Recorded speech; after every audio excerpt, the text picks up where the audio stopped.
Hello and welcome to another episode of Bold Caribbean with your host, Malika Critchlow.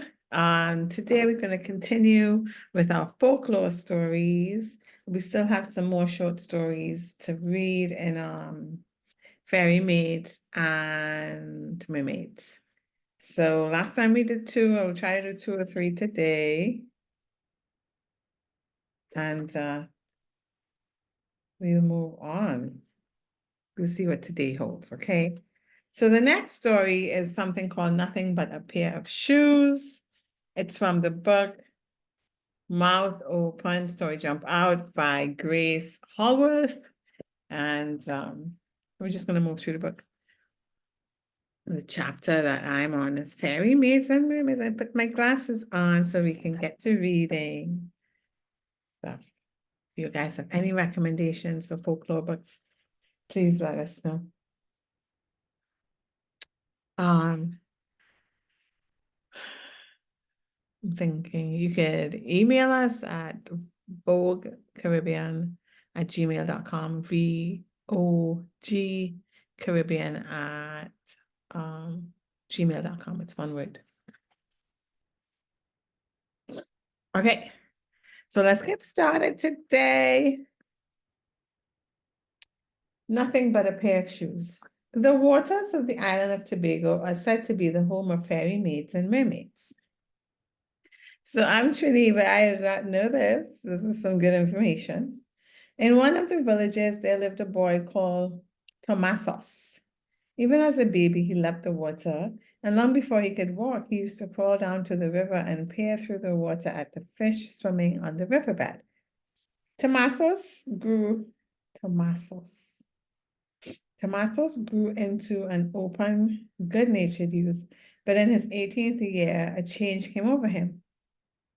Nothing seemed to interest him but the river. He became secretive and hardly spoke to anyone. He refused to go out with his friends, and one by one, they left him alone. All but a girl named Rosa, who loved Tomasos since they were children. Rosa was sure that Tomasos was in love with a girl from another village, so she began to spy on him. One evening, she followed him as he went down to the edge of the river. She saw him sit down on a boulder, remove his shoes, and roll up his trouser legs. Rosa settled herself behind a hedge of hibiscus and waited to see what would happen. The sun was sinking slowly on the horizon, leaving a trail of gold and orange and red brands in the sky. There was a sudden ripple of water, and a head emerged from the middle of the river. It was a woman whose hair fell in thick tresses to her waist. It gleamed blue in the glow of the setting sun. How beautiful! From where Rosa was hiding, the woman seemed to be gliding in the water, and when she drew near the bank, Thomasus waded into the water to meet her. They embraced and arm in arm headed towards the boulder. Rosa's senses were reeling when she saw something else. Thomasus's friend was a fairy maid, a being part woman, part fish, and considered by humans to be a creature of the worst kind. Rosa ran as fast as her legs could carry her to Tomasos's house. When she arrived, she was in such a state that all she could do was to rock back and forth in uncontrollable spasms and repeat over and over again. Lost! Tomasos is lost. Oh my God, lost. He is lost. Rosa, child, tell us what is the matter, asked Tomasos's mother. But it was some time before Rosa was calm enough to speak. Tomasos is in love with a fairy maid. I just see them together down by the river, she said at last, still sobbing loudly. The mother ran to the windows and shut and latched them. Then she whispered, "For the love of God, Rosa, don't speak so loud. You sure this is truth?" Yes, yes, I see it all from the hedge by the river bank. Come and see for yourself if you don't believe me, said Rosa. It was a bitter truth for Tomasos's parents to accept, but they did not really doubt Rosa's story. Her distress was too genuine, and besides, both parents had noticed and sensed that something was troubling Tomasos. That boy been acting strange for a long time, but I never thought to see the day when such a thing could happen to my child, said the father, shaking his head. But what will you do to help Tomasos? Asked Rosa. Listen now, Rosa. You keep silent about what you see tonight down by the river, or your life will be in danger. We will try and get help for Tomasos, said the father. On the following day, Tomasos' father paid a visit to a man in the neighboring village. The man was known as John the Workman because he was well-versed in secret rituals of the supernatural. 2 days later, John the Workman, in the guise of a laborer, came to the village where Tomasos lived. He offered to do odd jobs, such as mending roofs and repairing nets during the day. But at night, his business was quite different. He found the place where Rosa was hiding when first she saw the ferry maid and Tomasos. The hedge was high up on the bank of the river, but close enough for John to see what took place. After a few nights of waiting and watching, John went to see the parents of Tomasos to tell them what he knew and what had to be done. There is still hope for the boy, he said, for although his shadow is faint, it is still with him. The moment you cannot see his shadow, the fairy maid will have got him body and soul. Then Tomasos' mother wept, and his father asked, what can you do to save our son? What I have in mind will be dangerous for Tomasos and difficult for you to bear, replied John. We will do whatever you think best, said the father at once. And the mother nodded her head, for her heart was too heavy for words. First, you must warn Tomasos that if he does not break with the creature, he will lose his soul. When you have done that, we will make our plans, said John. When Tomasos returned home that evening, his mother told him all she knew. He neither admitted nor denied her accusation, but remained silent. She fell on her knees and prayed to her dead mother. Oh, ma, help your grandson Tomasos, I beg you. For the love you bore him when you were alive, return and protect him from this danger. At this point, Tomasos broke down and wept, for he cherished the memory of his grandmother. Help me, Grandma. I'm too weak to help myself, he cried. And he told his mother how in the beginning he had tried to break the friendship with the fairy maid, but failed. Her will is stronger than my fear of being damned, he said to his mother. But when his mother told him about John the Workman and the help that he could give him, Tomasos agreed to try and do whatever John advised. On the same night, Tomasos and John went down to the river. In his hand, John carried a stick with carvings on it. Tomasos wore a new pair of shoes. It had been difficult for John to persuade the parents to remain at home, but they agreed because they trusted him. He had explained to them how much the fairy maid wished to make Tomasos her partner and have him live in her world. Once the sea creatures set their hearts on human lovers, they would rather see them dead than lose them.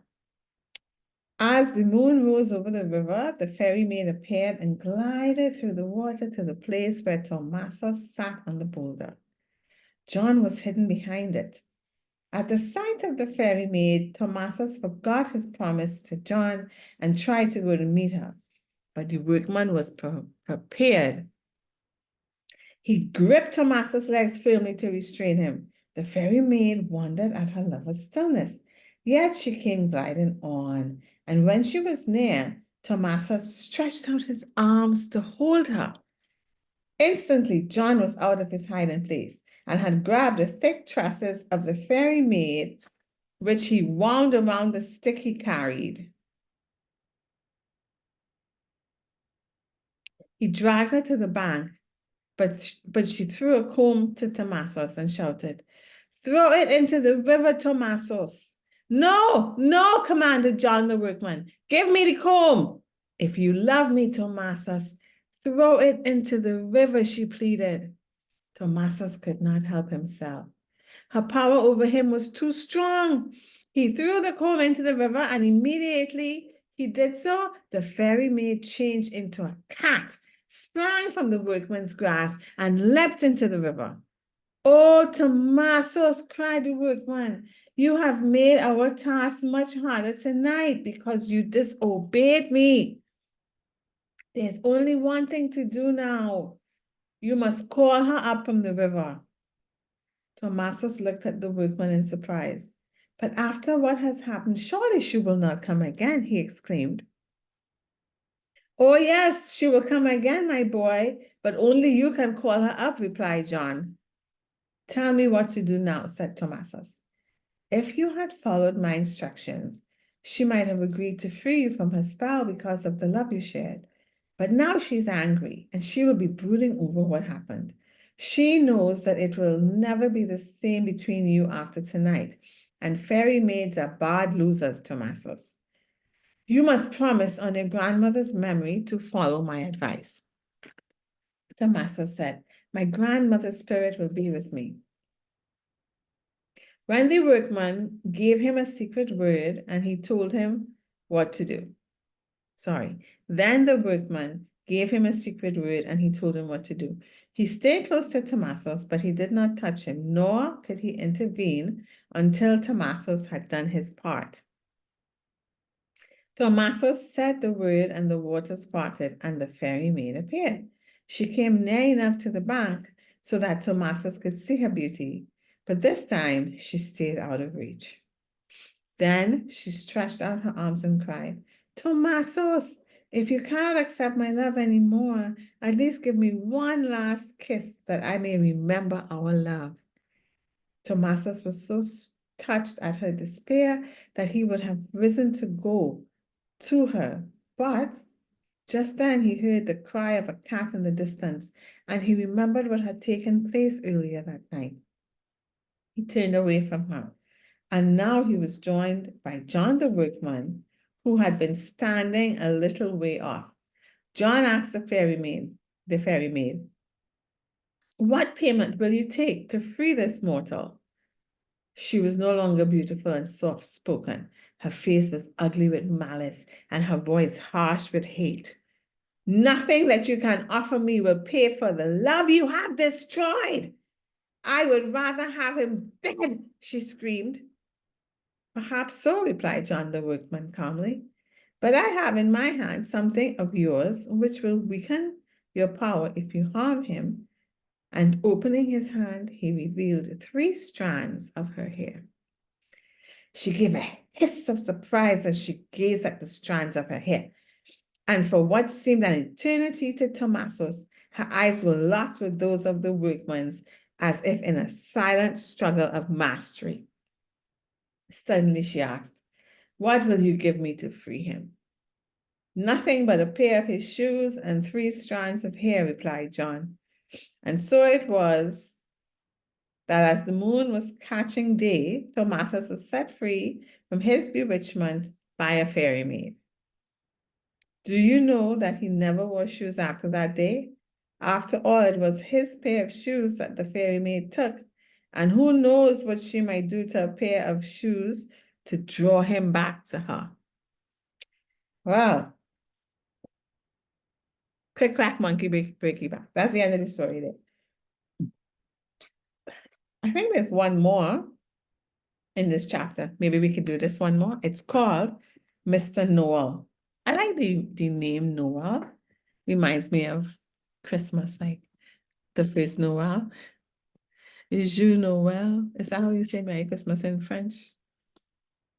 Anyway, so let's read Mr. Noel and see what this story have in store for us, okay?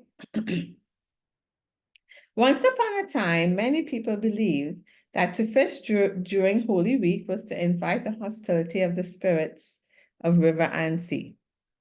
Perhaps there are some who still hold that belief. Whether so or not, Mr. Noel was not one of them, and no one could persuade him to leave off fishing in that particular week. If it's safe to eat fish on Good Friday, then it's safe to catch fish in the week of Good Friday, replied Mr. Noel when he was warned about the fishing. And off he went to the river to set his nets and traps. From Sunday to Wednesday of Holy Week, he caught many different kinds of fish.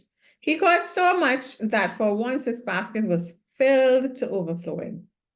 On Thursday, he set out for his village, carrying on his head the basket brim full of fish. He had not traveled half a mile from the river when he heard a strange sound behind him. He looked back. What he saw filled him with such horror that he stopped dead in his tracks. An enormous white horse was galloping through the woods with a creature, half woman, half serpent, perched on its back. Her tawny long tresses streamed out behind her as she urged the horse onwards with her serpent-like tail. "Tone se mamadro," cried Mr. Noel, and he took to his heels. But no matter how fast he ran, he heard the clip-clap of horses' hooves and the slip-slap of the serpent's tail on the horse's shanks, and his heart felt fit to burst. He knew the basket of fish was holding him back, for it was heavy, but Mr. Noel could not bear to lose all his fish. Besides, he knew how his friends would gloat over his misfortune, so he threw out a third of the fish to lighten the load. But Mama Dro saw him. When Mama Dro saw him do this, she called out, "Fish or no fish, I go catch you, man. Fish or no fish, I go whoop you, man. You come in the water, me children you slaughter every week in the year. You too greedy, man." And with that, the horse made a spurt, which narrowed the distance between man and beast. Mr. Noel heard the threat and soon felt the hot breath of the horse close behind. Suddenly, Mr. Noel saw they were coming to another river. He did not dally any longer with the basket of fish, but threw all his remaining catch and the last of his pride to the winds and plunged into the water just ahead of the horse. Mama Dro could not enter any other river but her own. As he swam across the wide stream, she called out to him from the bank, "Oh man, you got away from me, but you better watch out because there's a mama just like me in the river you're in now." Mr. Noel was still in danger. A serpent woman of any river could smell a human being very quickly, especially if the human carried the taint of fish. With the warning of Mama Dro ringing in his head, Mr. Noel strained every muscle to reach the safety of the far side before he was caught. He was within leaping distance of the other bank when he heard a whistling sound and felt a stinging lash across his back. Whack! Even though his oilskin jerkin, even through his oilskin jerkin, the blow was so powerful that Mr. Noel shot out of the water like a flying fish and landed on the river's edge. That was such a strange sentence. I'm going to read it over. Even through his oilskin jerkin, the blow was so powerful that Mr. Noel shot out of the water like a flying fish and landing on the river's edge. It's still weird. I don't know. He was bent double with pain from the whiplash of the second mama's tail. Another lash would have cut him in half, but she could come no further, for at Mr. Noel's back was a small village church and a cross hanging above the door. As soon as Mr. Noel could stand, he went into the church to say a prayer of thanksgiving for his life. Then he walked home slowly, thinking about the strangeness of the world and the creatures in it. And since that day, no one can persuade Mr. Noel to go fishing in a river or in sea at any time of the year. And he gave up his fishing after that. Okay, so those are all the stories from this chapter, chapter 8, Fairy Maids and Mermaids. And then, so next week we will see what else. What chapter looking good for next week, y'all? Wait, I don't have a table of contents. Well, so chapter 1 is the Sukunia. The Loup Garou is chapter 2. Elijah Bless is chapter 3.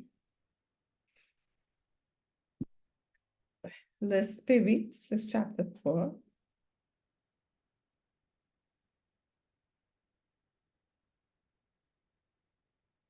Chapter 5 is Le Diable.